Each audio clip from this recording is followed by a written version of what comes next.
Welcome back to Call Me By Your Game, the podcast where I, your host Connor McCabe, bring on a guest to hear from them about a meaningful or memorable video game from a particular moment in their life. This is a podcast about what makes video games special to different people. A little bit of housekeeping up top is that anything that my guest or I plug today, and folks, you better believe we're going to have those plugs, you'll be able to find a beautiful link in the show notes wherever you're listening or watching. So if you're listening to this on the Apple Podcasts app, on our Patreon, or watching this on YouTube, and this is one of those episodes you're going to want to watch on YouTube, scroll down, and in the episode description, you're going to see a link to social media accounts. I don't know, maybe an upcoming show, or even other podcasts that we do. So if you're looking for that stuff, scroll down, and you'll find it.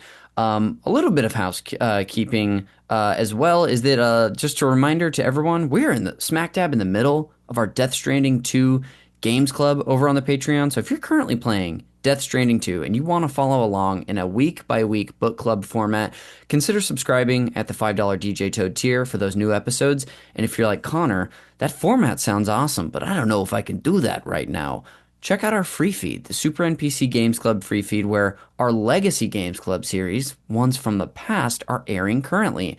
If you're listening to this right now, our Mass Effect series just wrapped up, and episode 1 of the BioShock Games Club is out currently. So go check that out. It's a reminder for me that I need to schedule those episodes.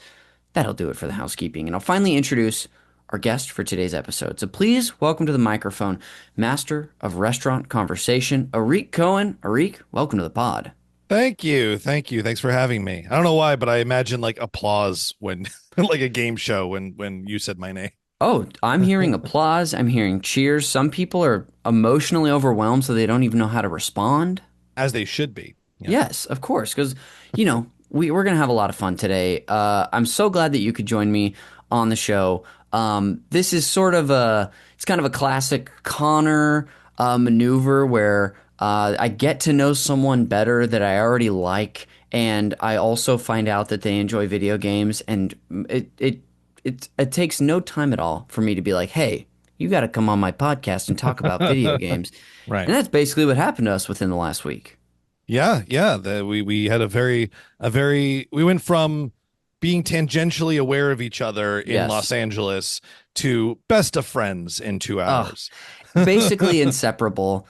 We have known each other, I guess, like you said, tangentially and just like in passing or even chatting at like different birthdays or whatnot for years. I want to say that I first was like aware of you around 2017. It probably would have been when I was first starting to, audition for UCB house teams, and you would have been the artistic assistant. Is that the title? Yes. At the time, artistic assistant. So I was, the artistic assistant of UCB. I started, like the holidays of 2016. So 2017 would make perfect sense. Wow. So in that job had such a weird thing where like, and you're a perfect example of this, is like, I'm combing through the same names for auditions all the time. And I would start like memorizing names by accident without knowing the face that connects to it. Uh-huh. So it'd be a thing where it's like, I could look someone in the eyes and have no idea who they are. But once they said their name, I'm like, oh, the 2:10 p.m. on Saturday. Yeah, I know you. So it's like a thing of like knowing of 800 people in the community, but not really knowing any of them. It was also like, that was a weird time because I think artistic assistant, then I became artistic manager. And I think this still kind of spills to today, but it's like a weird relationship because it's like I could have legitimate friends in the community, but also there are some people who view me as more powerful than I was. Sure. Because they would see me running the auditions. They assume like, oh, this guy has some sway in the auditions. And like, particularly for Harold, it's like, no, I have none at all. Yeah. But like people would want to like appease me thinking like, I don't know, I felt weird. Like, what's the example? Like in 5th grade, did you have patrols like with the orange sash? I don't Oh, know if for you had like those. traffic or like just was this It like a was like different thing? no, in my school district, fifth graders in the elementary school, some would try to become patrols, and I you get like a see. little orange badge or orange sash with a Kind of badge. keeping an eye out. Yeah, and they would like Okay. be hall monitors basically, Yeah. or on the bus they would tell people to calm down. They're basically fifth graders becoming cops, and Yeah. in a way, that's a little how I felt in that job running like the auditions, where it's like I'm in the community, but I'm also kind of like a cop in the community, and Yes. that part of it's not necessarily fun. Totally. That makes so much sense. I think I first of all, I can totally relate to like feel like knowing, being like aware of who people are and not actually knowing them personally because I generally have a pretty good memory for that sort of thing. Like even if I've just come into contact with someone briefly, like once. So that makes a lot of sense, and yeah, that also makes sense why, you felt that way. I'm sure there was some ass kissing that went on or who knows what. But that's definitely how like you came into my view because 2017, that spring was the first time I auditioned for mess hall. So was a part of your first round of auditions of you ushering people back to, behind the UCB Sunset area. Yeah. But that's how we've known each other. But I've also known you just around the theater as a sketch writer, now a sketch director, and through our mutual friend groups, namely Charlie. And then this weekend, as we've been referring to it, we went on a little bachelor party with our buddy and former guest of the show, Scott Theed. And that's where we had our beautiful time in the car on the way Hmm. to the bachelor party, and had a lot of fun hanging out.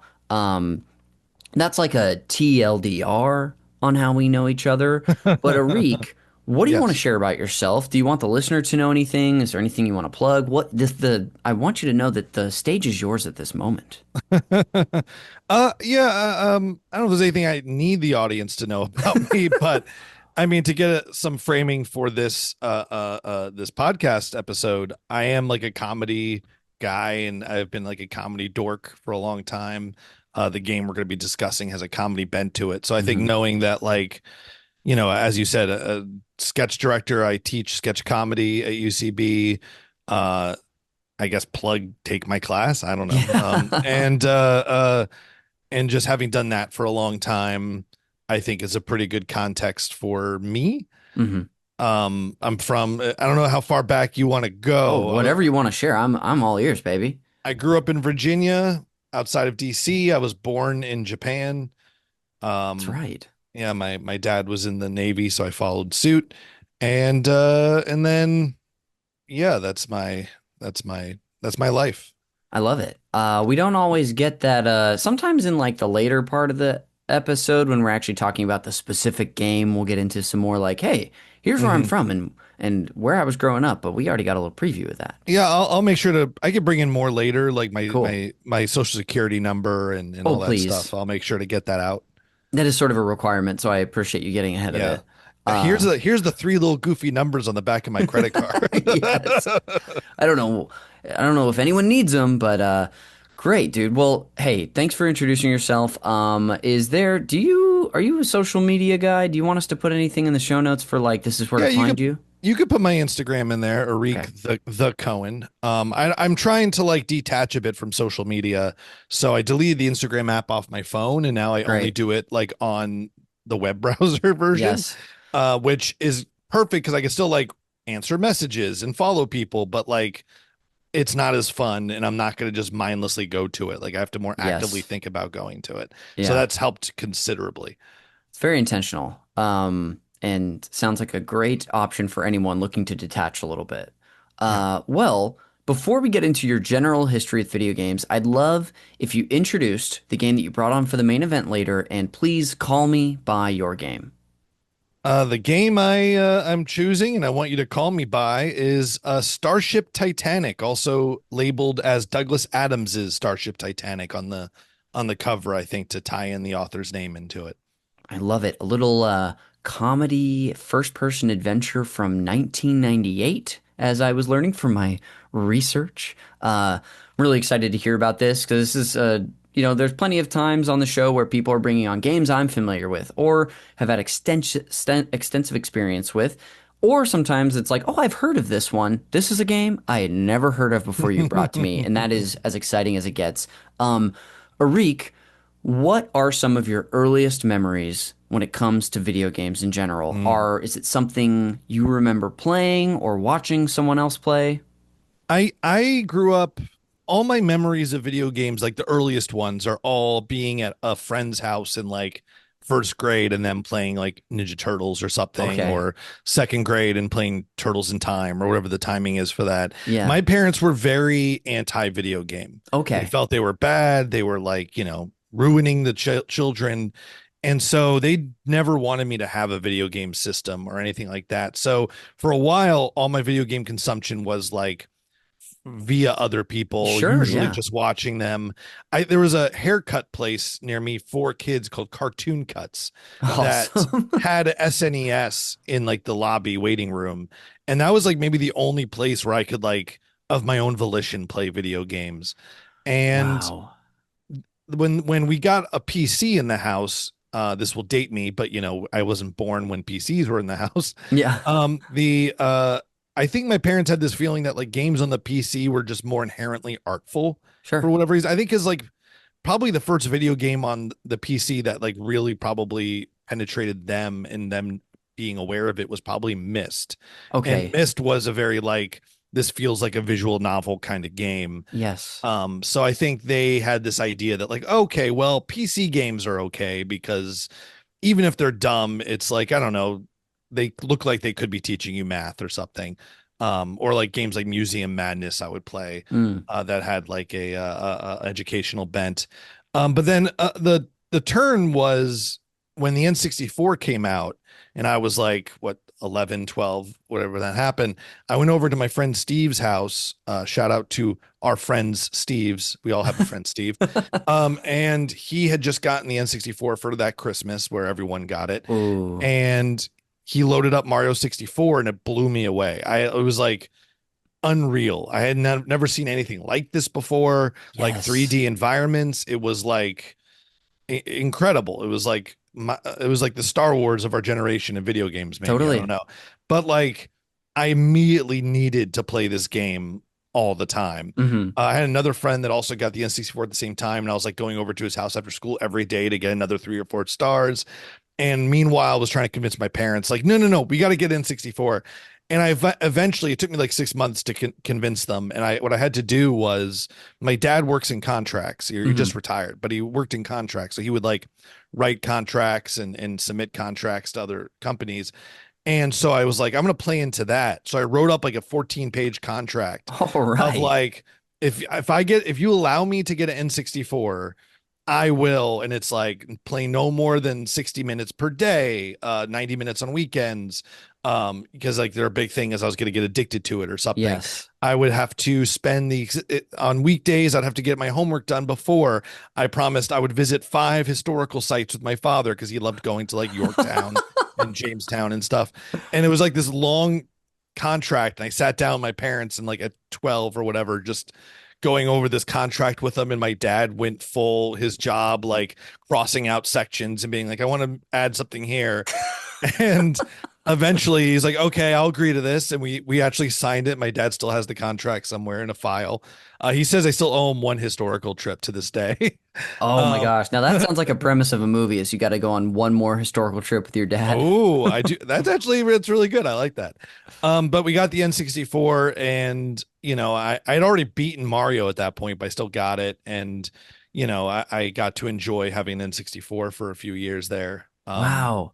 But I had to really work for that. That's amazing. There's so much here, even in just this. I mean, we were talking about it before the show, but you were explaining how you have like a rich history with like a handful of games. And I feel like in just Mario 64, there's about 60 things we could have just dove into. The Yeah. first of which is like, I was kind of imagining, you were talking about getting a few stars at one friend's house and then another friend's house. I'm imagining it's kind of like one of those old booklets when they started releasing the state quarters. Like you have your state quarter book and you're just getting different quarters from different people. Yeah.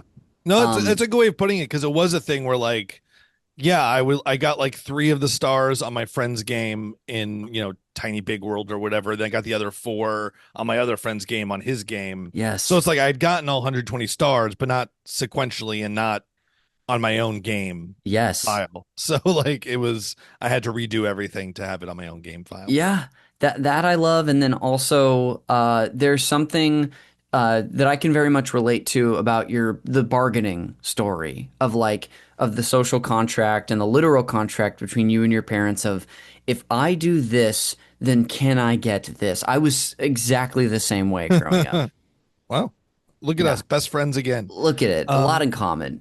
I do remember we had a quick story about me before we get back to your history is I remember my mom over the summer, especially when I was younger. Like this is mostly elementary school. Um, would set up a sort of a reading incentive for us where if we read a certain amount of pages or books over the summer, then there was like a sort of carrot dangled at the end of it, whether it be, a new video game or mhm. something usually meaty enough like that, not just like a trip to the movies. Right, But I right. remember just reading so much, and I loved reading as a kid, so it worked. But I just remember just an example of like the No, contracts I would have. that's exactly, yeah, we had the same thing. Yeah. I benefited from getting good grades when I got them in the same way. But the thing with the N64 though, since I had to work so hard to get that system, I never got another system. So the GameCube came out when I was in 11th grade and I just really didn't care. Yes. And I had some friends that got it, but I really just didn't care. And then I've actually never gotten a video game system since. Yeah. My wife bought a Switch during the pandemic, which I've benefited from. I've played, but I don't really consider it like my system, Yes. So it really does feel like in my entire life I've had one gaming console, the N64, and then PC games. Yes. Okay, that being the case, I got more. Then I'm going to dive into the N64 and the PC with you a little bit. Sure. For the N64, obviously, Mario is what drew you to the system, Super Mario 64. You got that after you had already completed the game. Were there other titles that you either played or wanted to play on that system? Yeah, I mean, I loved a lot of games on the system. Banjo-Kazooie comes to mind as one of my Cool. favorites. I loved half the levels of Shadows of the Empire. Um, like Gaul Spaceport and Shadows of the Empire is like one of my favorite like third person action levels Hmm. of all games I've played, but there's some levels in that game that are just frustrating. Yes. And then what else did I love? I mean the standard hits, like I spent years of my life playing Mario Kart 64 in my friend's Incredible. basement, throwing controllers and whatnot. Um, and then there's games I spent a lot of time on, even though I didn't really like them, like Oh Donkey Kong yeah. 64. Like I almost beat it. I got so far that I almost beat it, and it was like with 5% of the game left, I was like, I kind of hate this game Yeah. and put it down. I liked Conker's Bad Fur Day. I liked Mission Impossible. Oh. Shadow Man was one of my favorites on there, even Oh. though I wasn't mature enough to handle it and to get far enough into it. And I would go back and play the Night Dive remastered Hmm. version that came out a few years ago, which was Oh, incredible. this you were just referring to. We were talking about this game in the car, I think. Yes, yes. So Shadow Man is a great game, and then and on the N64 it was pretty good, Hmm. but Night Dive's remaster it's incredible. It was an incredible Awesome. experience. They like brought back levels that didn't fit on the cartridge and upgraded obviously, a lot of it. The controls are much tighter, and it's just such a great moody like action platformer with like a goth vibe. Yeah. And Night Dive Studios is great at those kinds of like remasters and remakes. So like props to them. Yeah. Incredible. With the PC, obviously we're talking about a game that you played on the PC today for the main event. Yeah. Were there other titles as well that you really enjoyed or have like memories of that stick in your brain? Yeah, I think the thing with PC games is that I think I went to N64 games for like gameplay Hmm. and PC games for like world. I think is one way I've kind of thought of it.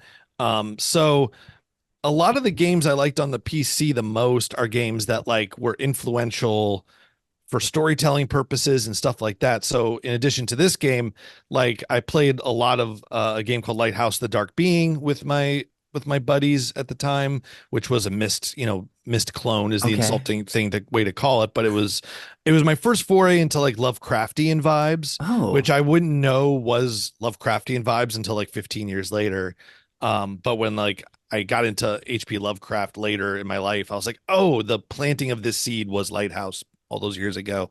Um, so that was a big one. Grim Fandango. And yes. I found that I worked at Best Buy in high school for like a year, and that was like one of the games that I bought while I was there on like half off discount with the employee discount. Oh, probably And bought like the big box that it no, came in. no, I Oh, came to it later because this was 2001. I think I worked at Best gotcha. Buy. This really dates me, but the it was when they like re-released games in just the Jewel Oh, disc, okay, sure. the Jewel case. I mean, so it was the Jewel case that they were selling for $10 and I got for $5. Starship Titanic and Lighthouse, I had bought like the big box, I see. Yes. which I miss those. I miss Oh, physical copies of PC games mm-hmm. completely, as a physical media guy. Um, and yeah, so I think those are the big three, Okay, probably. Some cool. other ones, I played Commander Keen a bunch back in the day, and some there was a couple of Monty Python tie-in games I remember playing, and I still play PC games pretty regularly to this day, and they Oh, all are cool. very atmospheric games. So that's Yeah, part of my legacy. that's great. Yeah, what are there some that are like top of mind right now that you've dipped into recently? Recently I played Tacoma finally, which was uh, a follow-up to Gone Home, which I know Yes. which was a great game that was a little controversial in the video game community because it dared to be about women, I guess. I don't know why it was controversial. Um, A fiery topic in the game community. um, and then Tacoma was their follow-up, which took place on a space station. And you're trying to actually, now that I talk about it, it's not that far removed from the plot of Starship Titanic, but we'll get to that. But Tacoma is like you get on a space station that got abandoned, and your job is to figure out why. And Hmm. you're like going through and watching recordings of previous conversations that happened and uncovering other details. And I think the like it's weird because I really loved it. I thought it was really good, but all the reviews, or not all of them, but some of the reviews and the reaction was very muted and very like, Hmm. this isn't as epic as we were hoping it to be, and it was kind of underwhelming. And I realized that like I think there was an expectation problem with it being on a space station. They thought like, oh, this will be more actiony. Yeah. But like I'm like their previous game, you wander a house until you figure out like the sexual identity of your sister. Like, what did you Yeah. expect from this game? Yes. Like you expect it's not Sorry you a didn't find a lightsaber on this spaceship. and there's another through line between that and Starship Titanic, but I'm going to save that for Okay, Starship cool. Titanic conversation. Remind me though. Incredible. I will. I love that. A couple more questions for you before we move on from this segment. Has there been a game in recent memory that you've heard about and wanted to play yourself, but just haven't done so yet? I mean, a lot. I mean, a big one is Mist. I've never played Mist. Oh my goodness. I know. I might have played it for like 3 minutes when I was like Sure. 9 when or 10 when it came out, and it was just not for a 9-year-old in my. Yeah. And so like I was like, what is this? Ugh, Mhm. and just got rid of it. And then since then, I've been meaning to like go back and play it because it's such a touchstone of the kind of game I play.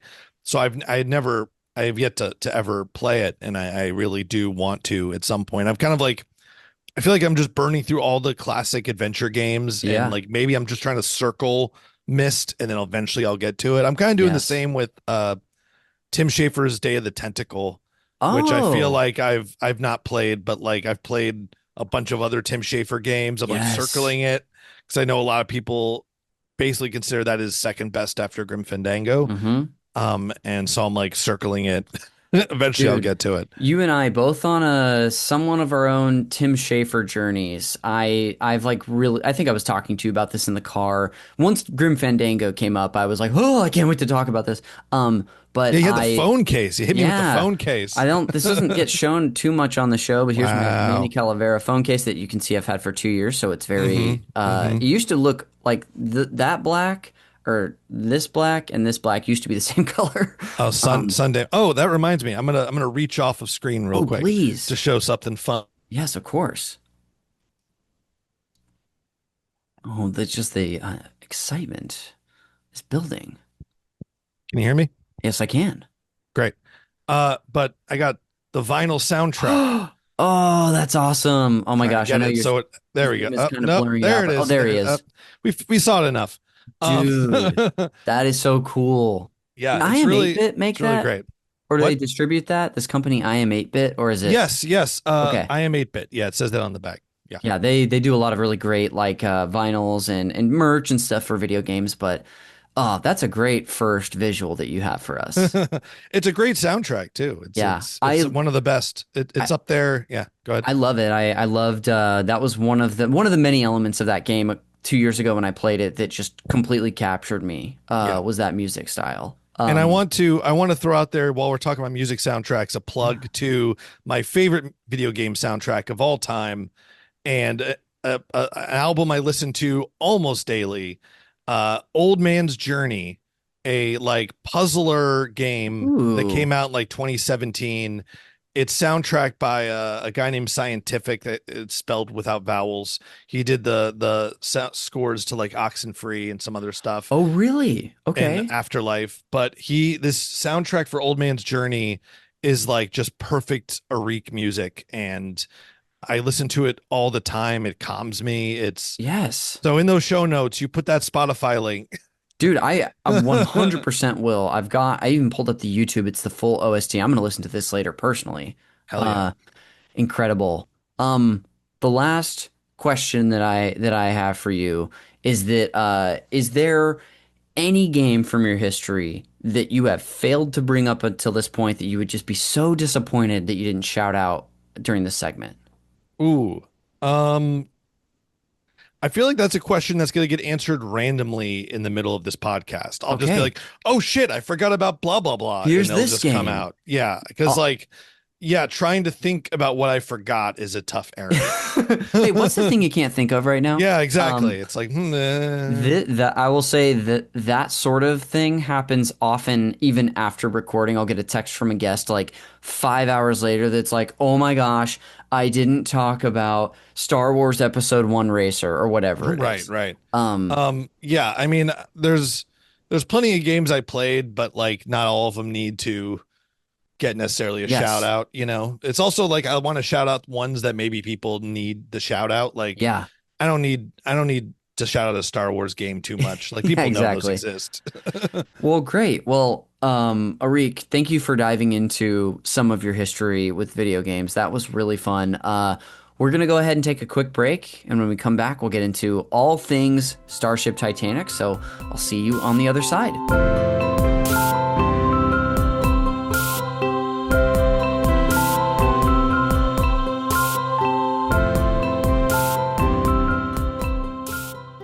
Greetings, I'm Commander Jeremy. And I'm Commander Connor. We're here to tell you about the Super NPC Games Club, a podcast series where we play through a video game and talk about it week to week, book club style. Every season, we cover a different game with a rotating cast of comedians and losers. We invite you to join us this season aboard the Normandy for our coverage of Mass Effect 1 dropping every Tuesday on the Super NPC Games Club podcast feed. Whether you're Turian, Solarian, or Vegetarian, you can listen to a new episode of the Mass Effect Games Club every Tuesday. I'm leaning Renegade this time because I'm a little stinker. Hello, Commanders. Whoa, it's Garrus. Hubba, hubba. One of you is going to romance me, aren't you? Who's to say what'll happen on our 11-week coverage of one of the greatest RPGs of all time? Maybe we'll protect the galaxy from the Geth. Maybe we'll get our vehicle stuck on some rocks. Or maybe we'll romance the most handsome alien hunk on the freaking galaxy. Oh, brother. Who's to say? Tune in on the Super NPC Games Club feed wherever you get your podcasts. Welcome back to Call Me By Your Game. Connor McCabe returning to the microphone with my guest, Arik Cohen. Arik, welcome back. Thank you. Thanks for having me back. You are so welcome. It's finally time to get into our main event where we discuss the game you've brought on today, Starship Titanic. As I told you before the pod, we're going to do a little table setting for what this game is, for, myself and the listener, really. And then, but if you want to jump in at any point before we move on to your personal history to fill in the gaps, please do. Otherwise, I'll just start a little monologue. Go on. Starship Titanic is an adventure game developed by the Digital Village and published by Simon & Schuster Interactive. It was released in April 1998 for Microsoft Windows and in March 1999 for Macintosh. The game takes place in the eponymous starship, which the player is tasked with repairing by locating the missing parts of its control system. What happens at the beginning of the game, from the little that I've seen of it, is that a ship crashes into your house, and you're just tasked with this mission. Yeah. So it's the biggest like selling point of the game, and something that I think defines everything in the game, including the part you just said, is that it was the brainchild of Douglas Adams. Yes. And for people who don't know Douglas Adams, he's an author his most famous work is The Hitchhiker's Guide to the Galaxy. A lot of people know that, but it's like comedic sci-fi. And this was actually the whole premise of the game derived from one paragraph in his book, The Life, the Universe, and Everything. Wow. Which is his third book in the series of The Hitchhiker's Guide to the Galaxy. So the Digital Village, the publishing who published it or whatever, that's actually Douglas Adams's media wing that he created for this game. And I don't think they did much else after this because, spoiler alert, Douglas Adams died 3 years after this game came out of a heart attack. But in that book, The Life, the Universe, and Everything, there's a paragraph where he just he likes to like bring in like just outside little stories he comes up with. Yeah. And one part was about the Starship Titanic, and just a little joke about how it had the same fate as the Earth Titanic. Yes. And I think it was called, it's referred to this in the game a little bit too, but in the paragraph, the Starship Titanic suffered spontaneous massive existence failure, or SMEF, where it just failed to exist. It was its version of hitting an iceberg, which is like perfect Douglas Adams like absurdity. Yes. And then the idea of it just was in his head for a long time, and he wanted to do something with it, and then decided to make the video game, which was perfectly timed to capitalize on Titanic, the movie. Yeah. Which I don't think was intentional, because I think it came out too close to the date that the movie came out for it to, they must have already been in production, obviously before the movie came out. But so that's kind of a history of how it came to be. I love that. In the game itself too, as far as like how the gameplay goes, it's the whole game is from a first person perspective of you, the player character. It says here that involves solving puzzles and speaking to the different robots inside the ship, which all have their own personalities, and voice acting too. Yeah. Which is that's a big topic of conversation for this when we went with the robots. But yeah, it's perfect Myst style. You turn left, turn right, and you get a new little decor. Something that this game did that was somewhat new at the time was a motion blur that got you between the different frames. Yes. So on Myst and other Myst clones, like you're seeing like a vista, you go left and it just cuts to like that angle to the left. And this one, there was like a motion blur, so it felt like you were turning your head, or it felt like you were moving forward when you move forward. And you could hold down shift to skip that if you didn't like it. But it was like to make it a little more immersive. Incredible. Okay. Yeah, I kind of noticed that just in the long play that I was watching. But the game also features a text parser similar to those of text adventure games, which the player can talk with the character. So it's got point and click elements, but it's also got like old text adventure stuff in it as well. Right, which is mostly used just for character interaction. Like, in the classic text adventure games, it was much more like, you would write pick up rock, and then like some text will come up that says you picked up a rock. If you ever played like, I think you played the Secret of Monkey Island thing, like that has a visual version of those old text parsers. Yes. Like move rock here, and you're whatever doing that. But for this, it was mostly for conversation. So one of probably the most unique part of this game, the thing that was like the big marketing push when it came out, was like, I don't know if I'd call it an engine, but something that they called Spooky Talk, which was that Douglas Adams loved Myst, but hated that there was no one there, that it was just empty. And so he's like, I want characters. And so he came up with the idea of having these robots, but he wanted you to actually be able to speak to them. Mm-hmm. So he didn't want it to just be a thing where they just say like the 8 things they say. So, he didn't want to do the, LucasArts style, conversation tree. So instead, they tried to basically create a language model almost by modern standards where you type in, where is the balcony or whatever, and the robots will understand what you're asking for, and there will be a recording of that. And so and the idea is to have it so in depth and so many different things for them to say that it would feel like you're actually having a conversation. Yeah. In actuality, it didn't quite work as well as it could. I guess not even as it could have, because I think there was limits to what this could be. But what didn't work to the point where I think they wanted it to, because if you asked him something very game specific, where is the bar, or where can I find a item you need for a puzzle, that they understood and they would have a canned response for. But like I played the game a little bit this morning again to remind myself of it. Oh, nice. And there's a lot of like even just simple questions having canned responses that are like, my translator must be off, try that again, or something like that. And it just happens so often. And the thing is, they recorded so much. So I know the number, I think was 14,000. I can't remember if that's 14,000 minutes or 14,000 different audio samples, but like they recorded a hell of a lot. Wow. Like there's so many responses they have, and they made it so complicated because not only does each robot, there's like, 6 or 7 robots that all have their own personalities and responses and etc. But there's a part you eventually get to in the game where you can tweak their settings. They're called cell settings.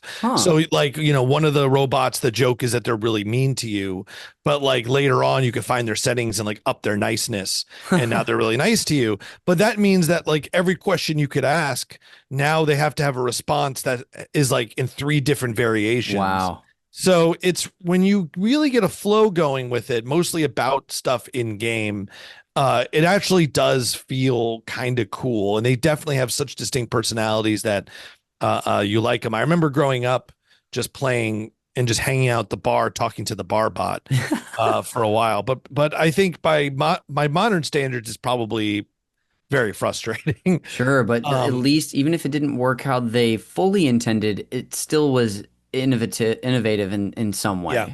Yes, and it was like, yeah, even at the time, equal parts incredible and frustrating. Yes. And yeah. Oh, interesting. That there's, like you were saying, just that language processor is so interesting, even if it didn't fully, achieve what they were exactly hoping. A couple other details I want to include about this game too is that is about the production design and the visuals. Oscar Ciccione and Isabel Molina, artists on the film Restoration from 1995, served as the game's production designers and designed the ship's Art Deco visuals, which this game has a ton of Art Deco in this ship, but also which is something that has in common with Grim Fandango that we talked about earlier. But even the visual style itself is very much the pre-rendered 3D backgrounds of, you're talking about Myst earlier, Grim Fandango's another one. So many games of the era had these like static backgrounds with these gorgeous pre-rendered 3D visuals. That's exactly what it is. And the Art Deco does look great. I mean, what's great is that like there's subtle comedy within it that you can discern. I mean, because Douglas Adams did it. So it's like you eventually go through the different levels of ship staterooms. So when you join the third class, it's called SGT passenger. You're able, part of the puzzle system is you figure out how to get yourself into second class and then first class. Yeah. And there's like a funny design joke of like just how shitty the SGT one is, because you think like the whole ship are these like beautiful pre-rendered designs, and then you get into your stateroom and it's just like bare white, and like just terrible, gosh, and it's like ugly, and it's like that's a joke. They chose not to spend much time on designing this image as part of the joke of the game. That's great. Yeah, just all kind of feeding into itself. Yeah. And Couple, creepy, because there's yeah, something about the pre-rendered backgrounds in any game that did them that creates like a creepy vibe, whether it intends it or not. It's always a little creepy. I think especially games that like this one that have a first person perspective, it adds Yeah, to it for some it reason. does. It makes it kind of horror-y, even if it's not Hmm. actual horror. It's I think it's because there's always a little bit of a fuzziness to them. They always seem like so ghostly static. Hmm. Sometimes these games would have like a little bit of like waves are in the background or some sort of visual like thing they'll add to it, but still like 80% of it's static, which Yes. feels ghostly. And then I think just by the nature of the limits of what they could do, there's no other people or things Yeah, really living in any of the frames. So that I think also just always makes these games a little creepy to me. absolutely. But yeah, they're beautiful but creepy in the way all these games are. Totally. A couple additional details too is that the game's voice cast includes Monty Python members Terry Jones and John Cleese. You already, I think, mentioned Monty Python today, didn't you? Yeah. There's some Monty Python tie-in PC Yes. games I played as well.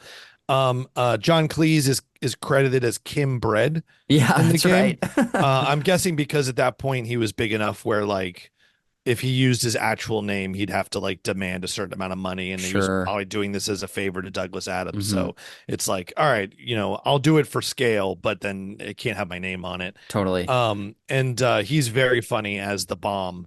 He plays a Yes. bomb that you can accidentally turn on, and then the running joke is that it's a countdown from 1,000, and you always have to go back down to the bomb every so often, and you Yeah, just kind of flick the glass of the bomb, and then John Cleese as the bomb be like, "Will you stop doing that? Guy lost count. that's pretty 1,999." good. So it's like just to stop the bomb from going off, you just have to distract the bomb. That's so And funny. then Terry Jones plays a parrot that's very ubiquitous in it. Hmm. There's like one of the workers on the ship left their parrot on there, and so there's just a parrot flying around.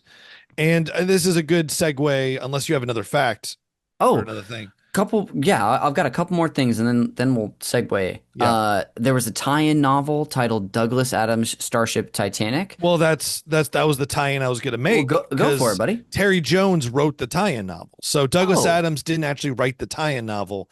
It's called Douglas Adams' Starship Titanic, the tie-in novel, but he had, I guess, because he was just busy, he had Terry Jones, the Monty Python guy, write the novel, which I have right here. oh, there's another visual, So baby. yeah, I'm gonna do Ooh, this so that you can see it's it. like it's a part of me. Don't blur it Uh, out.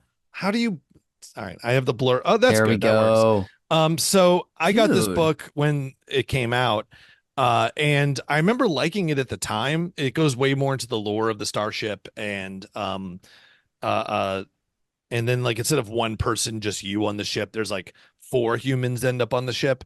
I remember liking it at the time, and then I reread it in like 2015, so like 10 years ago, and I really liked it then too. I think it's Hmm. a legitimately good book, independent of the game. Um, Wow. it actually might be a more successful telling of the Yeah, story in a way than the game is. Um, but yeah, it's I still have it. I'll probably reread it again in a few years. that's incredible. Yeah. The game itself, when it was released, was met with like mixed reviews, and like I think you maybe hinted at this or even said it explicitly that it was a financial disappointment. But was re-released for modern PCs in September 2015, so 10 years ago at this point, by GOG.com, Good Old Games. Mhm. As far as history and context and table setting goes, Arik, that's all I have to share. Do you Sure. have anything else you want to toss in before we Yeah. finally dive into your connection to the game? Yeah, I will say that yeah, it was a financial disappointment partly because of the scope of what it was going for. It was a bit of an expensive game. Hmm. Because it's sold, if you look at the numbers, I forget what the numbers are, but they're like decently healthy numbers for a PC game. Hmm. It was just one of those things where it had like a big budget, so like that wasn't enough.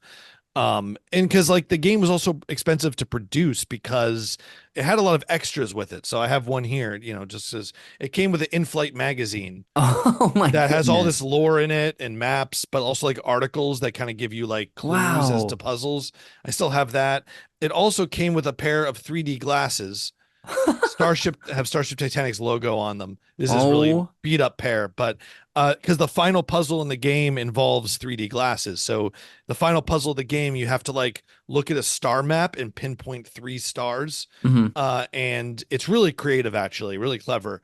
But it's in 3D, so you put on the glasses, and now you're actually almost feels like you're in a room of stars, just like all going Wow. all around you. And so it came with that, and it came with the book, and it came with like, it was just a 3 disc game too. So it was just like an expensive game to produce. So that's some other background to it as well. And Yes. then the final thing, which I think is actually more about its legacy than the background, it had a unique legacy that I actually didn't really participate in, but I heard of, which is that the Starship Titanic website for the game, Yes. which is still up.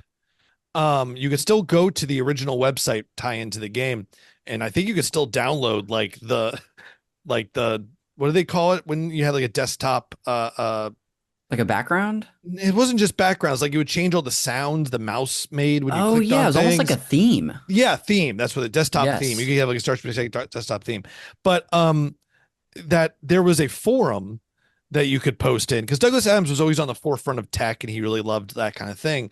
So they did like a forum on this game website and people started like kind of role playing as people on the ship. And that kept going for like 10 years after the Yes. game came out. The game came and went, people forgot it, and there were still like hundreds of people just role playing storylines they were coming up with on the forums. And then the guy, apparently, like Simon Schuster Interactive, whoever had that up, wanted to get rid of it. And so one of the original like programmers of the website like moved it to host on his own personal Okay. server so that it could keep going.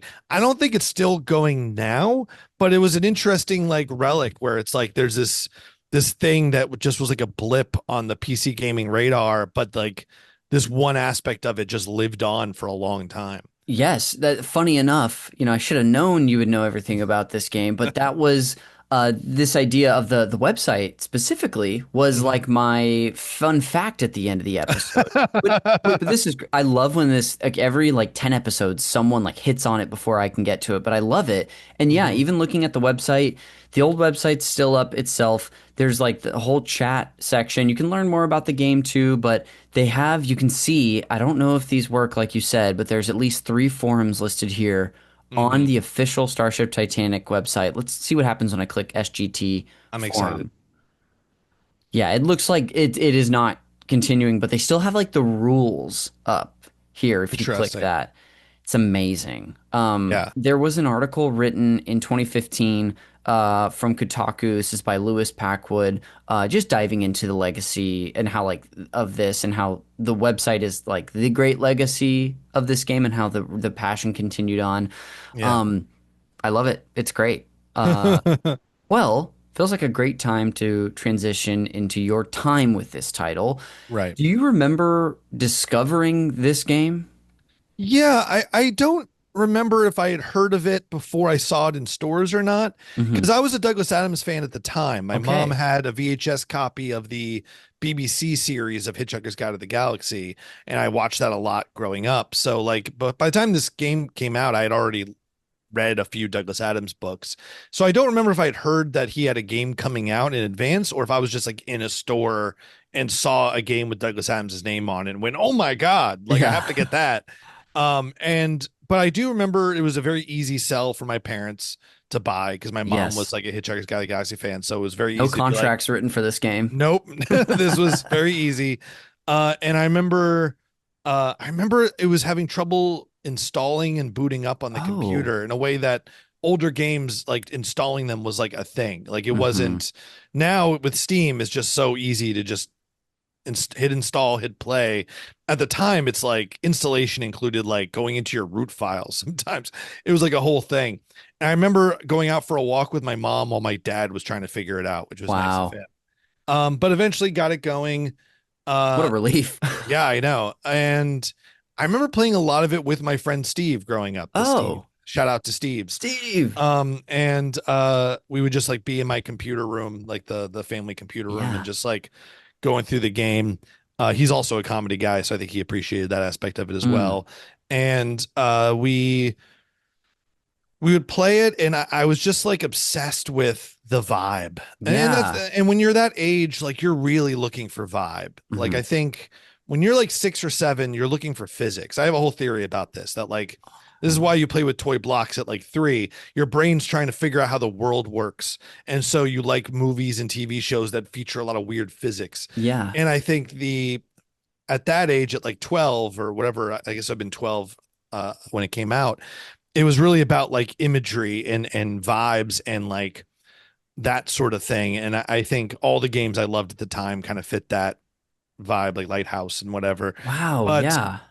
like being in that Art Deco design, to this day, I love Art Deco, and I think it comes from this game. And the creepy atmosphere, the music is really good. I always really like the music of this game. Oh, that's actually a fun little. You're talking about personal. Check this out. So for this game, I looked up and found a program that allows you to extract the raw files from game files. Okay. So it was called GAP, I think it was called. And I extracted all the raw audio files from the game. And it was a lot because every character has like, multiple thousands of responses. Was this And something then you did in the past or recently? in the past, I did Okay, this around gotcha. around the time the game was around, like maybe just a year or two later. And I went through all these files to find the music files and my favorite audio clips of the bots. And then the audio files were all like 30-second loops, right? Because Hmm. that's how these games work. It's like 30 seconds of audio that loops as long as you're in that room.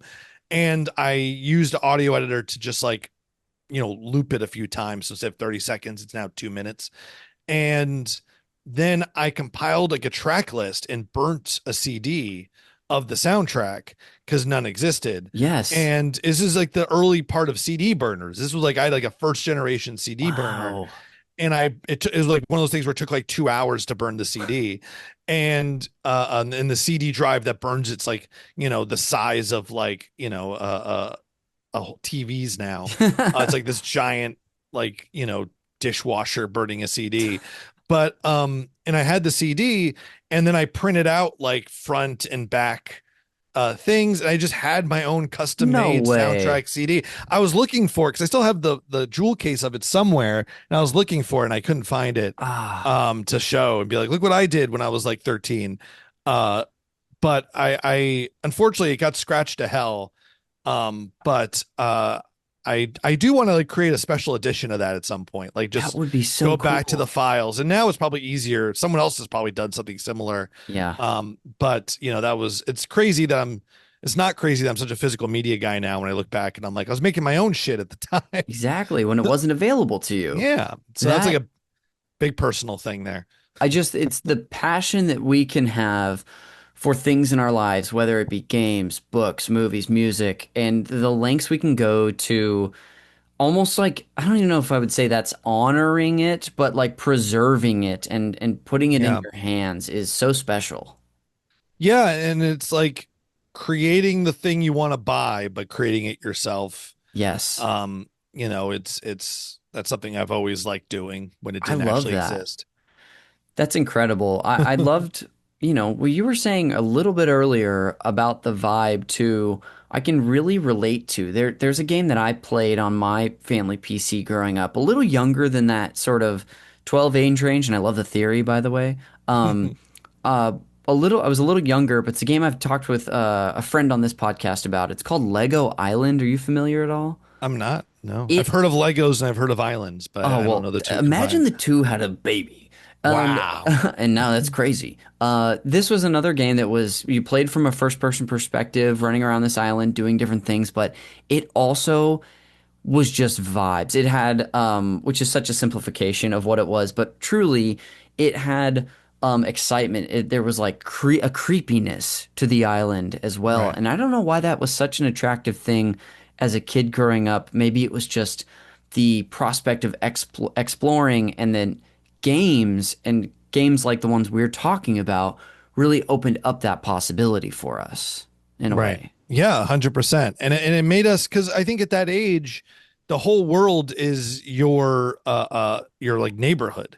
Yeah. It's like you might have traveled a bit, but at that age, 10 or 11, even if you'd visit another country, you're not really going to appreciate it the way you would later. And Yes. so I think the only vibe is the vibe of like within a mile radius of your house. And so I think one reason why vibes at that age is so appealing is you're now at the age where your instinct is to go out in the world in some way Yeah. and explore it, but you're not old enough to really do that on your own. So the middle ground is being exposed to vibes in video games and movies. And I think that's what you're appealing to, is like going to those worlds. I think that's why stuff like Star Wars and Marvel stuff appeals to that demographic so much, because like they want to go to other worlds. They're bored by something that just looks like the world they already live in. Absolutely. So yeah. Also, if you have the Starship Titanic Wikipedia up or something, Yeah, I can pull that up. I feel like I talked about the music too much to not credit the composer. Yeah. Like I don't have the name offhand, but if you have it. This is interesting. It credits two composers. The first is Wix Wickens. Okay. But it also credits Douglas Adams as a composer. Ooh, yes, I could explain that actually. Oh, please. So I think Wix, was it Wix Wickens? Wix Wickens. Wickens. Shout out to Wix Wickens. You did a great job with the score here. Feel free to follow me on Instagram and we could hash out getting you a CD out. And then for Douglas Adams, so he was a guitar player and he wrote a song on guitar that became the basis of a puzzle in the game. So there's a puzzle in the game that is both great because the song is great, but a lot of people point to it as an example of why the game it wasn't effective fully. Okay. And so we're going to roll up our sleeves here and dig into this puzzle a little bit. So it's called the music room puzzle. And on this cruise ship that you're basically trying to fix, there's like a bar and a restaurant and whatever. One of the rooms is the music room. And there's like a 4-piece band of robots that are all inactive. And the puzzle is you have to like create music from these 4 and you have like a switchboard with all these knobs and switches and you have to play around with them until you figure out what they do. Oh, I see. This button controls the tempo of this musician. Oh, this is the pitch of this one. And you're supposed to like play with it until you get to the point where, oh, this is now actually a song.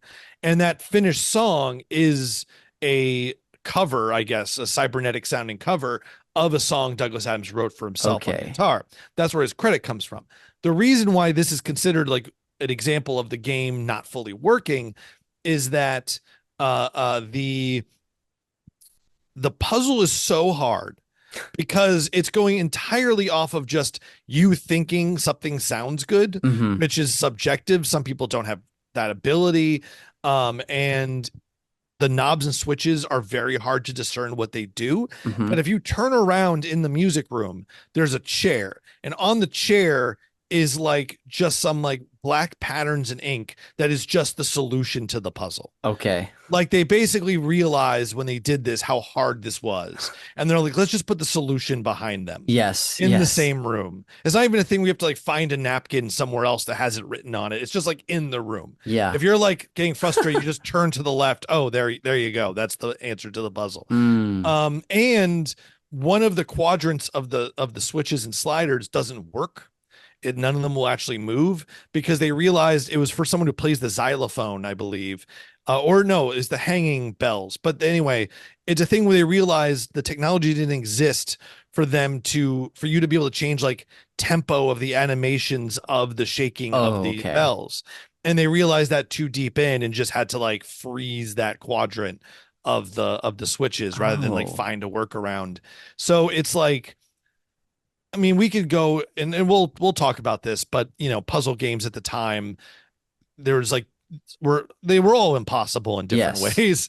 And this was one where it was like very much them admitting to the player in real time, we're so sorry about this. Oh yeah. I mean, logic puzzles, like which this is one of a version of that, could be so opaque back in the day. And I'm sure modern adventure games have versions of this too, but even like I love the genre. And we were talking, we brought up Grim Fandango a bunch, but I remember having a conversation in the car down to the bachelor party Yeah. with you now just a week ago, my friend, and it's saying to you how much like I actually am not a fan for the most part of the puzzles in that game, but everything else elevates it for me Yeah. because there are just elements like that that are a struggle, I think. And the story of Grim Fandango is so good that Yes. and the character is so great that like you can use a walkthrough for the whole game and still get 99% of out of that game of what you want. But I think puzzle games at the time were all frustrating. And there was two different ways they could be frustrating. Hmm. There was on one side, there was like the opaqueness, the absurdity, where it's like the solution to this problem is so out of left field that no human being could ever come up with this Yes. idea and would ever solve this in real time. Where like such a weird thing, and Starship Titanic had that as well, where like, to get an object you have to do such a weird combination of things that nobody could ever discern. Hmm. And they made fun of that a little bit themselves. There's a famous, I say famous lightly, a puzzle that people that I know played the game all remember, which is that like which is kind of pointing at that idea where you need a hammer, and there's a hammer dispenser, and the top of the hammer dispenser says to dispense hammer, push button with pointed stick. And then you later find a pointed stick dispenser that says to get to pointed stick, break glass with hammer. And so obviously the joke is, what do you do here? Yes. And there's a workaround that you figure out, but like that's kind of making fun of puzzle games that have those kind of like opaque, absurd Yes. solutions. Grim Fandango is full of them. But Hmm. then the other side is there's puzzles that are so difficult because you basically need an engineering degree to figure them out, Mm. where like you know what to do, but it's just so high-minded. The game Lighthouse, The Dark Being, has a part where you go into a submarine and you have to start up the submarine to get to the next level. And it's like, you have to start up the submarine, the parts of the submarine you're on it, but like, wait, I have to figure out what a ballast is. Like, what is this? And it's like such a headache because it's like, if you're just not born with that information or you Yeah. just don't have that already, how are you going to figure this out? Grim Fandango had that on if you remember on year 3, there's a part where you have to break the ship in half, and you have to do Oh, the weird yes. combination with the anchors where you put an anchor down here and then an anchor here to clip onto that anchor and pull that up. And then when it'll create tension. So when you pull it, it all makes sense from an engineering standpoint. But if you just don't have that kind of mind, like physics, engineering based mind, it's not abstract solution. It's not like it's pretty straightforward, but you can know what to do and still not have any idea of how to actually do it. God, that Um, puzzle. yeah. And Starship Titanic is mostly the former, where it's just like absurd things where you're like, wait, so the solution to this was I had to get a chicken and put it through a tunnel so I can get the mustard off of it, and just like this Yeah, right. weirdest combination, and then feed it to a parrot so that I'm left with the whatever. It's just like such a weird combination of things to get like a circuit board. and Truly. and what makes it work, though, I think, is that because it's Douglas Adams and absurdity is his brand, it feels less like the creators are just hate you, Mhm. and more like they know you came for that. Like they came. The idea is, I think, you're supposed to like read the walkthrough and go, "What the hell?" And that's Yeah. part of the joke of the game. But like you can figure out a lot. I mean, at the age, I eventually bought the strategy guide, which I also still have here, just to bring up more props as Hey, best I can. beautiful. Yeah. And this was an interesting strategy guide because That's it had huge. So like, thick. yeah, back then, like, they had like breakdowns of all the characters. Oh, And there's even like interviews with with Douglas Adams, a whole section of interviews with the animators. It's incredible. like more like a coffee table book about the book than just a walkthrough. This is back when they put time into it. Mm. Um, and and yeah, I eventually got the walkthrough and was using it to solve some of the puzzles. But you could have a lot of fun in this game, just wandering around, talking to robots, clicking Yeah. on things. It's very elaborate, and the everything they do successfully, they do really successfully. Yeah. Do you have a most memorable moment in the game or perhaps like a most memorable area of the ship? I would say I mean, the most memorable area of the ship is what's called the top of the well, and that's just because it's kind of like it's the castle of Mario 64. It's like the base, it's like the core area where you go to all the other rooms based off that area. Okay. But I would say I already mentioned the bar, and then what's another really rich area of the game? Titania's Chamber. There's a place called Titania's Chamber that's actually above you in a chandelier that you kind of go around this thing and you go upside down to get into. And it's like the core, like the whole concept of the game is that to figure out what happened to this abandoned cruise ship, you have to repair its mainframe. Yes. And the mainframe is anthropomorphized as Titania. It's like this AI cybernetic, full bosomed woman, bosomed woman. No other way to make it. No other way to make it. This is 1998. And you're basically finding the circuit boards for it are basically like her eyes, her ears, her nose, mouth. And so every time you collect one of those, hey, I found her left ear, I figured out that puzzle. Then you go back to Titania's chamber, stick it in her. And that area had the creepiest fucking music. Oh. And it was so jarring. And I remember as a kid, like, when you're a kid, other theory, you love creepy things for whatever reason. This is why, like in the 80s, every kid's fantasy movie was like the scariest movie of all time. It's like kids like that. They like being a little scared. Goosebumps books, stuff like that. And Titania's Chamber just appealed to me so much as a kid because it was so creepy. And I was just like, ooh, scary. Yeah. So that was a really fun moment to it. And that actually is my segue. I'm really ranting here. My segue to, I said there was a connection to Tacoma. Yes. And I wanted to make sure I brought up, please, is that there is a relic of video games that is as recent as Tacoma, which came out not that long ago, where a lot of the time, not all the time, there are exceptions, Portal maybe being the one that comes to mind for me, but where AI was fundamentally good. And like in this, like Titania's basically narratively. an AI. Yes. Yeah. Titania's basically an AI, and all the robots are basically AIs, and they're like the good guys. And in Tacoma, the whole premise of the game kind of becomes you're saving an AI being, like a new species of AI that like needs saving, or else we're going to lose a whole new life form. And I feel like the phrase AI has been attached to these large language models that are not actually AI. Yeah. And now we've kind of like turned AI into a bad thing.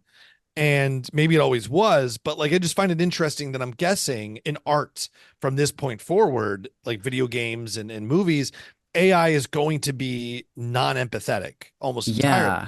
Because even when it's the bad guy, like in The Matrix, it's empathetic. Like you feel like humans were bad to it. Like the whole Animatrix was basically to showcase how shitty humans were to the AI first. So it's still empathetic. Or like, the Will Smith movie I, Robot has a bad guy AI and a good guy AI. And it's like, I think that's going to go away. I think this is a relic. Starship Titanic, Tacoma, they're relics of an old time. I think future games with AI as all Terminator now. Yeah, it's gonna be all Terminator all the time. I feel like has to be such a, like, this is what I assume getting to is that the way that in recent memory, the last, I don't know, 5 years or so, that AI has become so rampant and also lumped into one large idea of what it is, and the things that I guess the issues it has caused, whether it be like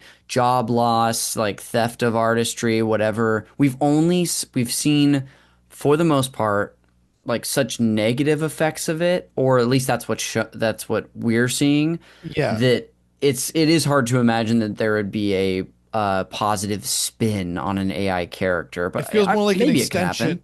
Maybe. I mean, it feels like an extension of corporate greed at this point. But to not get this too political, the more technical problem is that what we're calling AI now is not AI as we knew it. It's not artificial intelligence. It's a complex equation that is really good at guessing what the next word in a series will be. Mhm. But it's not really what AI was in like iRobot. And I think we're now polluting even the phrase AI to widen that out, to mean Yes. something it never meant before. But like one of the lasting legacies of Starship Titanic might be like going back to a world where like repairing AI is a good thing. Yeah, it's got like a tangible benefit to us and the greater good. I don't know, aka the ship getting back Yeah. on its feet. Um, that's amazing. I want to start to dig in a little more to that context that you sort of previewed from your life when you would have been Mhm. playing this game.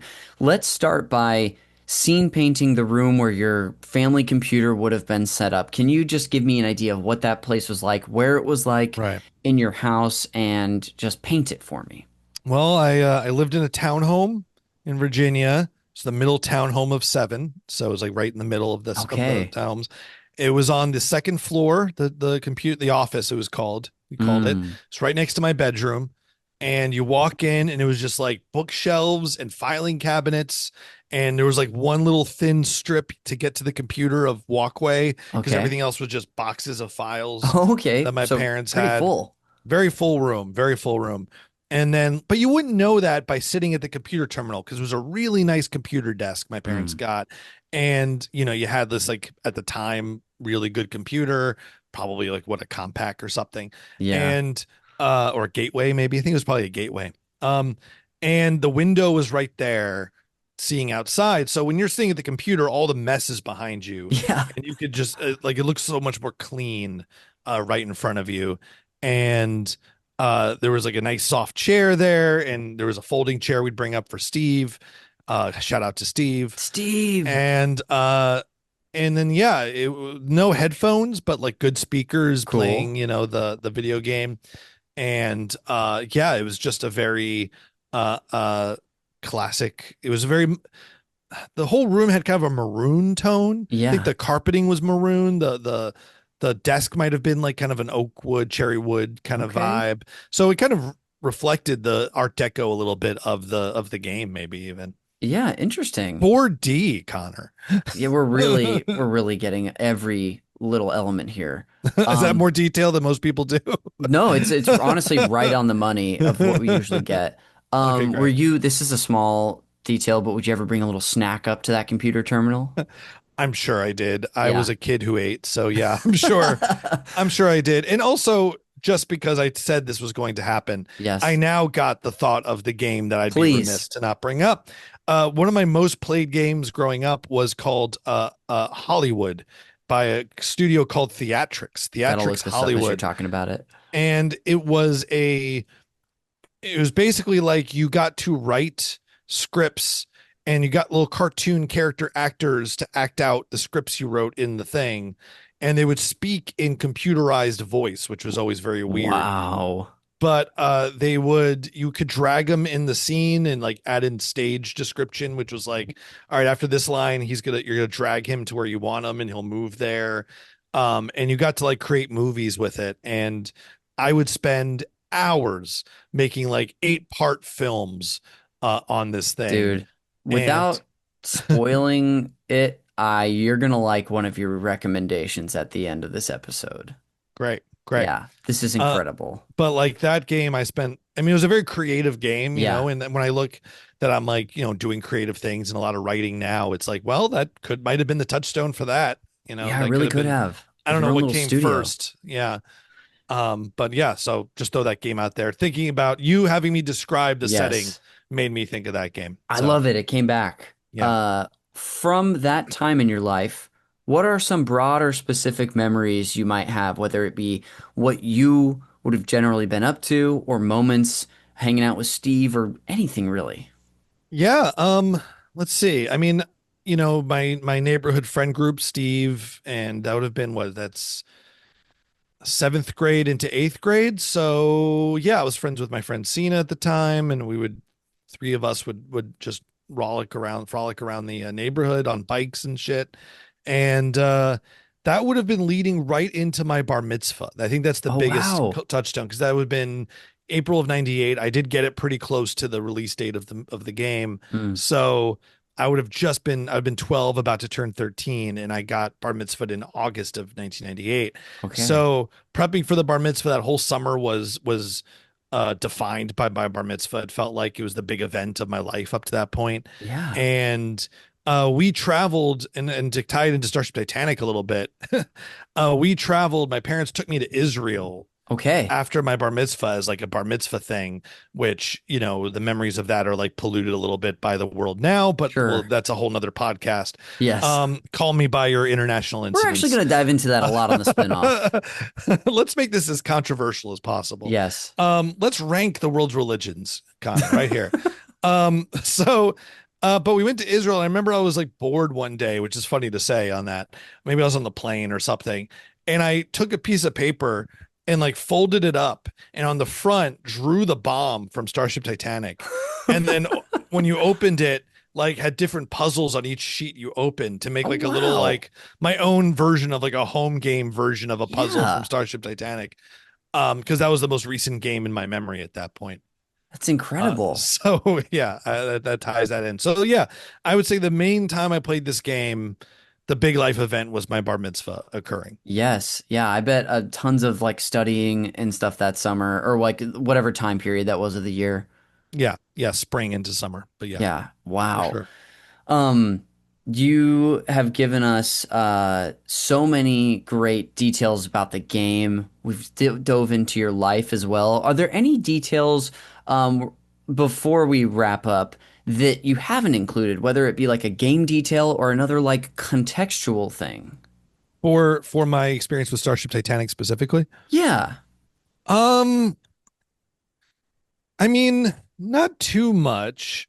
You know, I've always thought it'd be fun to make a movie version of Starship Titanic. Oh, yeah. So like that's always in the back of my head. It is IP after all. So if my career goes in a direction where I can do that, then maybe I will. In fact, I think around that time and I started getting into writing scripts and screenplays, I wouldn't finish my first actual screenplay till years and years later, but I think I did attempt to write a Starship Titanic script. Wow. I think I got like 10 pages into it and was like, I don't know what I'm doing. But like I do remember writing that. It was a lot of the games I played at that time, particularly the ones I mentioned, those big three were probably Starship Titanic, Lighthouse, and Grim Fandango in this conversation. Yes. Or for this topic, I mean, were very creatively influential in what I would do later and the kind of stories I'd be interested in. Yeah. It's not a coincidence that three of my favorite kinds of stories are like trapped in space movies and Lovecraftian cosmic horror, Lighthouse, and afterlife shit, which is Grim Fandango. And I think it all three stemmed from these. Oh, in one other bit of context. So a movie did come out a few years ago that cribbed enough from Starship Titanic that I think someone involved had played Starship Titanic. It's like too close. And it's a big movie. It was the Chris Pratt, Jennifer Lawrence movie Passengers. I completely missed that, but I know exactly what you're talking about. Yes. So this movie involves Chris Pratt being alone on a what's ultimately a cruise ship in space, and he has to figure out what's wrong with the ship. And that you're like, okay, there's an overlap, but two people could come up with that.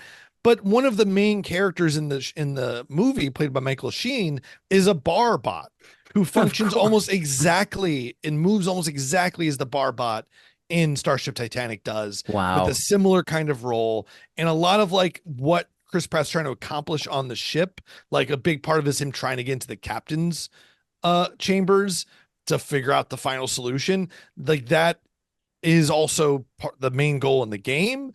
And it's just like, it could be parallel creativity, but the barbot part of it to me feels way too on the nose. Yeah. I'm not saying that it was stolen outright, but like, you know, it's fine. It could be an homage or a pastiche. Doesn't have to be stolen, but like I would bet all the money that's currently in my pockets against all the money that's currently in your pockets that somebody who wrote or produced that movie had played Starship Titanic at some point in their life.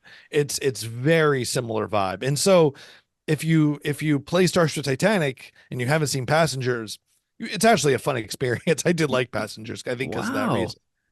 Okay, incredible. Yeah. I love seeing those, yeah, potential influencers, just such a similarity that it is impossible to Yeah. ignore.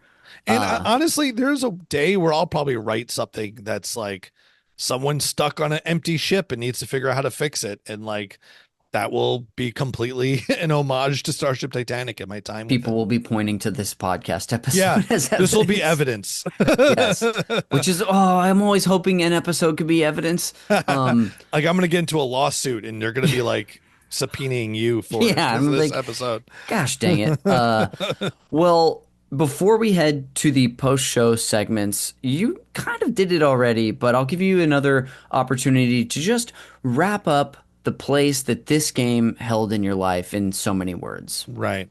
Yeah, I mean, it was a confluence of things I already liked at the time, and it kind of put him into like kind of a new direction because like I love Douglas Adams stuff, but it wasn't immersive.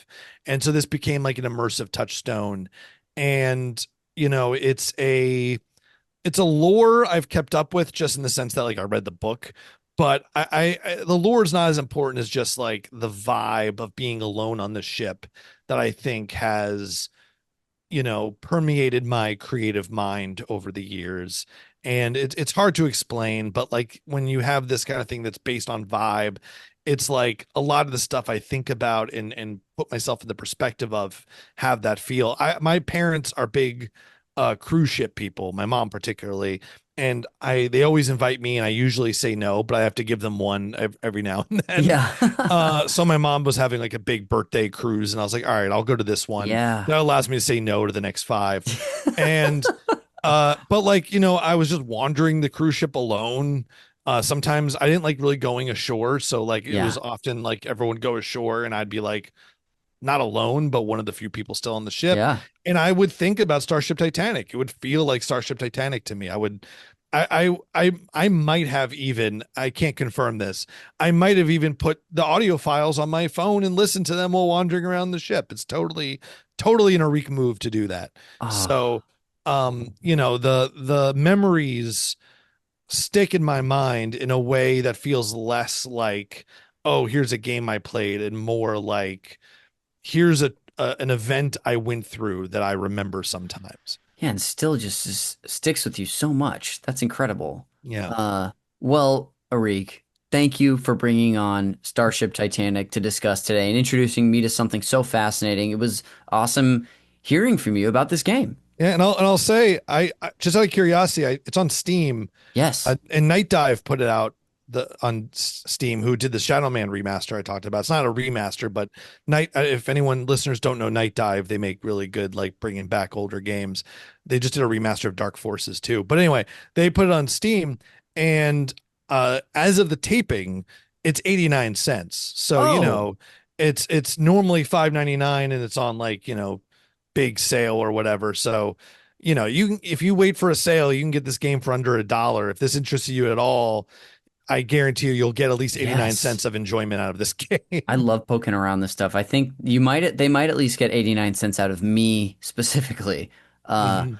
well, I love that. Well, before we go, we'll get into the post-show segments. The Fact Me by Your Game today, I mean, we talked about it already, which is the website that still lives on. I will include, however, a link to both the Kotaku article about the legacy of the website from 2015 and the website's link itself in the episode citations portion of the episode.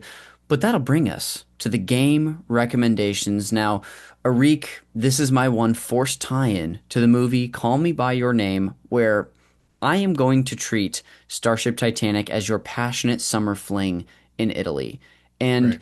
like the movie, the relationship's not going to work out. So, in order to help you get over this like deep heartbreak, I have three potential new flings I'd like to introduce you to just get you out of that state. Love it. They all have something in common with the game you brought on, but the first question and most important one that I have for you is, are you ready to get back out there? I am. I'm ready to enjoy a new summer fling. This is all I needed to hear. Well, the first of three is that if you want, if you're a point and click adventure fan, which I already knew you kind of were, and you want to play a modern one of those, I'm going to recommend a game that we talked about it in the car the other day. That is Broken Age from Mm. 2016 by Double Fine and Tim Schafer.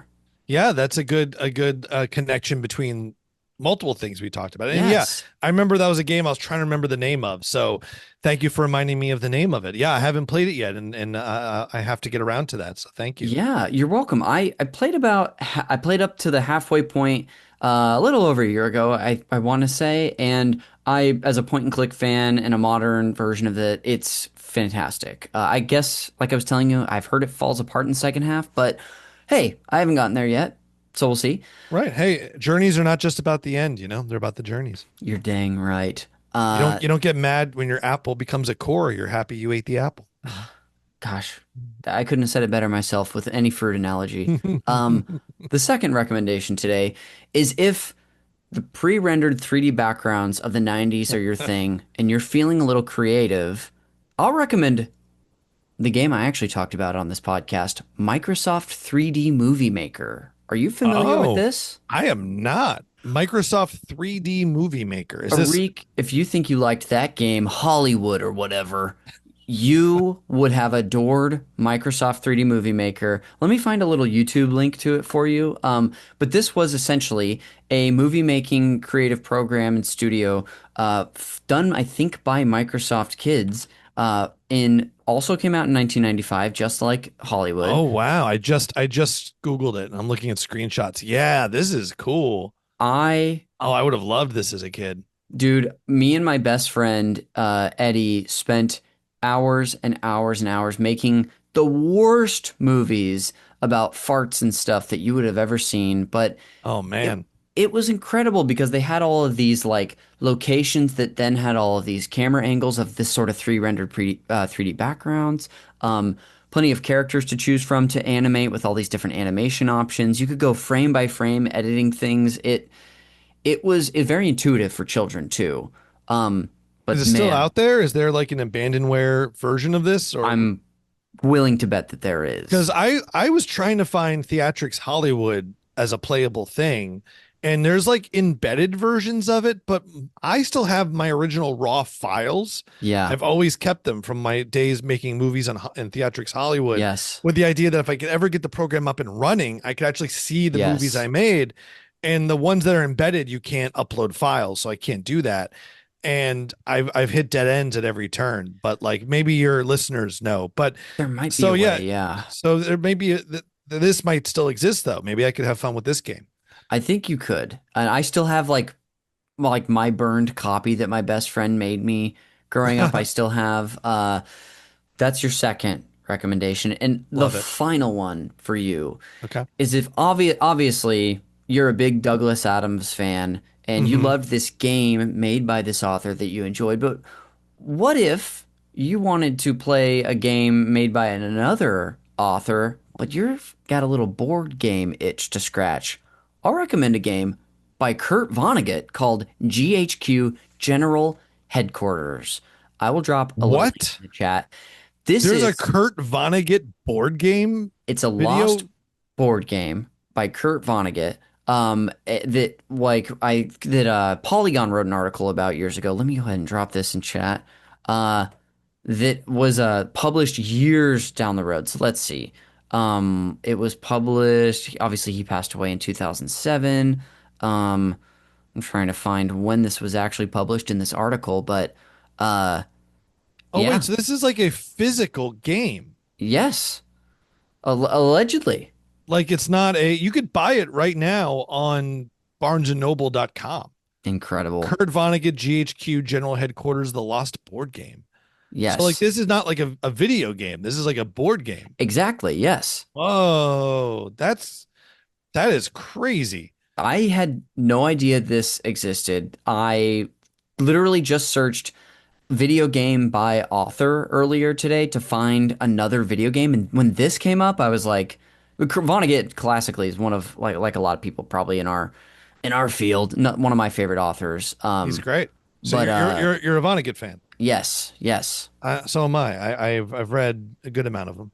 There's one, a friend let me borrow one that I still haven't cracked open yet, but Slapstick is one I haven't read that I I've read have. that. I read that during the pandemic. It's Okay. bad. It's bad. I mean, it's probably my least favorite of his. Well, then I guess I'll get it out of the way and read it. Yeah. To wrap up the game recommendations, Arik, Yeah. we've got Broken Age, we have Microsoft 3D Movie Maker, and we have GHQ General Headquarters, again, the board game by Kurt Vonnegut. These are incredible recommendations. Thank you, Connor. Of course, you're so welcome. I'm glad you like them. Well, now before we go and close things out again, dude, I know I've already thanked you, but thank you for taking the time to do the podcast today. This was so much fun hearing from you. Oh, it was a blast. I really enjoy just nerding out about a game that I own more things about than I thought I did when I chose it. I love it. Well, and yeah, continuing our love affair from the backseat of the car. We're on absolute fire. 2 Fridays in a row. Well, before you go, is there anything you want to plug today? Is there any place you want people to find you? No, I mean, yeah, you can find me on Instagram if you want. If you live in LA and you want to take a sketch class from me, feel free. But otherwise, no, I don't really have any like big projects. I don't have my own podcast yet. Maybe I'll do one called Talking Starship Titanic. Hey, just a 12-part series on this game. Yeah. Well, without further ado, I'll go ahead and close this out with some plugs of my own. And like I was saying to the listener earlier, anything that Arik or I plug are going to be in the show notes below, including the cover art by our artist Glenn J, who did the cover art for this podcast. If you want to find him on Instagram, there's a link to his profile there for his other cool works that he does. You can also find and support our producer and editor, Jeremy Schmidt. Thank you to him for doing all the hard work that he does on this podcast. There's a link to his podcast, Video Games, a Comedy Show, in the show notes as well. You can follow me on Blue Sky and Instagram and Twitch if you'd like, even though I haven't streamed in quite a bit of time. You can follow the podcast on Blue Sky, Instagram, and YouTube. Again, this is an episode that, I mean, if you already listened to it, you're probably not going to go back and watch the video, but if you want to see the visuals, go to our YouTube channel and watch the video versions of the show. It's awesome. And to lastly, as I'm stumbling through the plugs and forgetting what I'm even plugging today, the final thing is our Patreon. Again, if you want to support the show and you like the conversations that I have with video games, check us out at patreon.com/supernpcradio for more bonus video game podcasts. There's also, you can join at the free tier if you just want to hop in the Discord to have nice conversations with some wonderful people about video games, sports, music, whatever you want to. But again, if you want bonus podcasts, that's where there's a ton of that. Arik and I were talking about Grim Fandango earlier 2 years ago. I did a bonus episode on that game. There's so much stuff there. But that'll do it for another episode of Call Me By Your Game. We will see you on the next one.